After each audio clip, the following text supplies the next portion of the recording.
सभी भाइयों को जय देव, जय माँ भवानी और जय शाता धर्म। तो भाइयों, एक तरफ है मिहिर भोज का इतिहास चुराने वाला महेश शर्मा और दूसरी तरफ है ठाकुर राजेंद्र सिंह सोलंकी, जिन्होंने मिहिर भोज को क्षत्रिय बताकर उनके प्रोग्रामों में जाता है।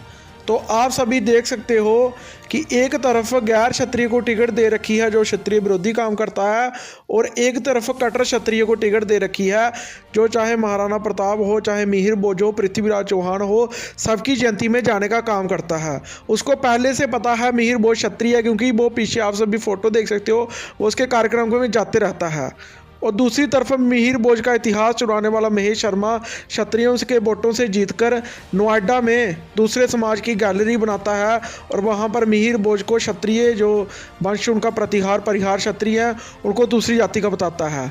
अब आप देख लीजिए कि मूर्खता देखिए कि क्षत्रिय अंधभक्त फिर भी नहीं सुधरेंगे। उनको साफ साफ दिख रहा है कि हमारा इतिहास कौन बचा सकता है और हमारा इतिहास कौन चुरा सकता है। तो भाइयों, गौतम बुद्ध नगर लोकसभा ऐसी लोकसभा है जहां पर सबसे ज़्यादा क्षत्रिय वोट हैं, लगभग 5 लाख। और पिछली बार बीजेपी जहां से 8-9 लाख वोट लिए थे, और दूसरे नंबर पर बीएसपी आई थी जिसने लिए थे 4-5 लाख वोट।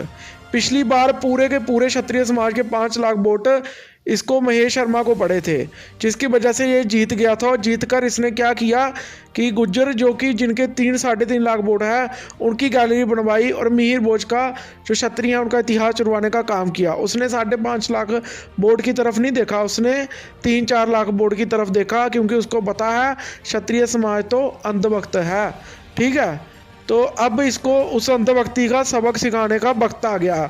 अगर आंखों देखे भी आप अगर जहर पीने की सोच रहे हो, ये तो बहुत बड़ा काम है, आप सभी देख सकते हो। तो भाइयों, ये महेश शर्मा हारेगा ही हारेगा, क्योंकि इसके जो अपने वोट हैं वो 3-4 लाख से ज़्यादा नहीं है, इसको कोई वोट नहीं डालता। दूसरी तरफ कांग्रेस और सपा वालों ने गुज्जर प्रत्याशी उतारा है, और गुज्जरों के जो 3 लाख वोट हैं और जो थोड़े से वोट हैं उनके वो उधर बढ़ जाएंगे। पीछे रहेंगे क्षत्रिय वोट और दलित वोट। लगभग क्षत्रियों के 5.5 लाख वोट हैं, 5 लाख वोट हैं, वही दलितों के भी 3 लाख से ज़्यादा हैं। और दूसरे जातियों के भी क्षत्रिय दम रखता है कि अपने साथ औरों को भी खींच सकता है, उनके वोट भी आ जाएंगे। पिछली बार भी ऐसा हुआ था, जे हार जाता अगर क्षत्रिय वोट बीएसपी की तरफ चले जाते, लेकिन इस बार बीएसपी ने ठाकुर कार्ड खेला है, और पूरे के पूरे वोट अगर बीएसपी की तरफ चले गए, पूरे छोड़ो 60% से भी ज़्यादा चले गए, आधे से ज़्यादा भी चले गए, तो बीएसपी से जे क्षत्रिय प्रत्याशी जीतेगा ही जीतेगा, कोई रोक नहीं सकता। और अब वक्त आ गया है कि मिहिर भोज का इतिहास बचाने वाले को वोट डाला जाए, ना कि क्षत्रियों का इतिहास मिटाने वाले को वोट डाला जाए। अब चाहते हैं कि हम आगे भी ऐसे ही सिर्फ अपनी कौम के लिए आवाज़ उठाते रहें, जो कि मेरे लिए सबसे पहले अपनी कौम है। तो आप हमें नीचे दिए हुए जो QR कोड है, आप सभी स्कैन करके आप सभी इसको हमें जितनी सपोर्ट कर सकते हैं, किसी से 20, 50, 100, 500 जितना भी आपसे होता है, और हम ऐसे ही क्षत्रिय इतिहास पर वीडियो बनाते रहें। आप इस QR कोड के स्क्रीनशॉट ले सकते हैं। सभी भाइयों को जय देव, जय माँ भवानी और जय शाता।